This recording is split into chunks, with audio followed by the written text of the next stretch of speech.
আসসালামু আলাইকুম। আশা করি আপনার সাথে ভালো আছেন। আমি আলহামদুলিল্লাহ ভালো আছি। এখন যে বর্তমানে মসজিদটা দেখতেছেন, এই মসজিদটা নির্মাণ করছে ফকিরা গ্রুপের মালিক। এই মসজিদটা অবস্থিত নারায়ণগঞ্জ পাইকপাড়া পুলের ঢালে। এই মসজিদটি আছে আপনার অত্যাধুনিক আধুনিক বা এমন মসজিদ যে বর্তমান নারায়ণগঞ্জের ভিতরে একটাই, এত সুন্দর হাতের কাজ, সব কারুকার্য করা এবং সম্পূর্ণ ভিআইপি। মানে মসজিদটা অনেক বড়, মানে অনেক ভিআইপি মসজিদ।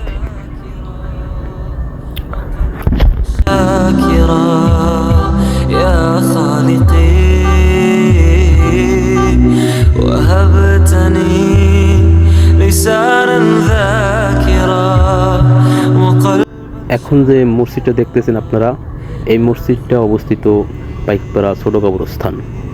এই মসজিদটাও অত্যাধুনিক, মানে অনেক সুন্দর, মানে সম্পূর্ণ হাতের কাজ, দেখলে একবারে মন জুড়িয়ে যায়। আর এত পরিমাণে সুন্দর মসজিদ, মানে আমিও আমার ফার্স্ট টাইম দেখছি এত সুন্দর মসজিদ।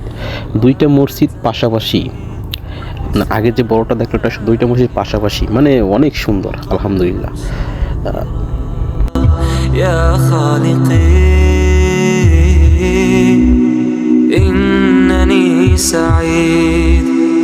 عشت من يا خالقي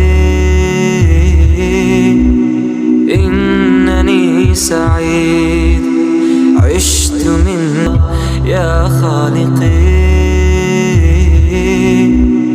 إنني سعيد عشت من يا خالقي।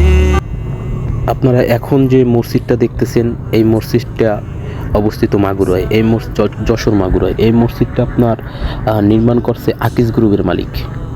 দেখেন আল্লাহ পাক টাকা দিছে, দেখেন টাকা মানে কোথায় ঢালতেছে তারা। এর জন্য আকিজ গ্রুপ সেরা।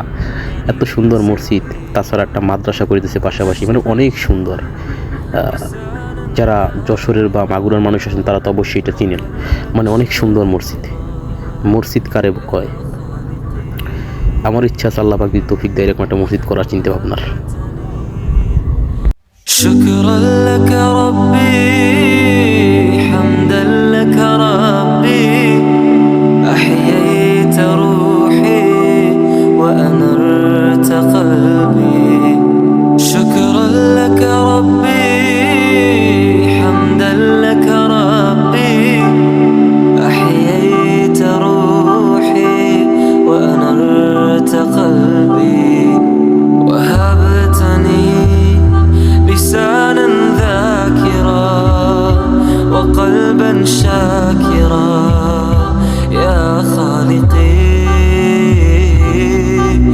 وهبتني لسانا ذاكرا وقلبا شاكرا يا خالقي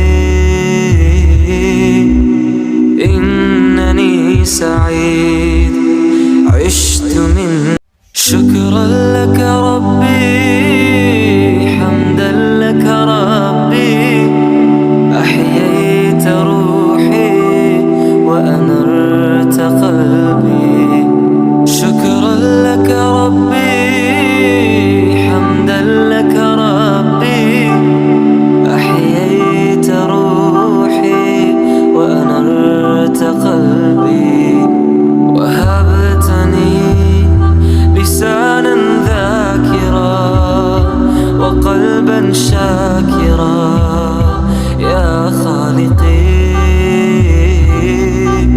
وهبتني لسانا ذاكرا وقلبا شاكرا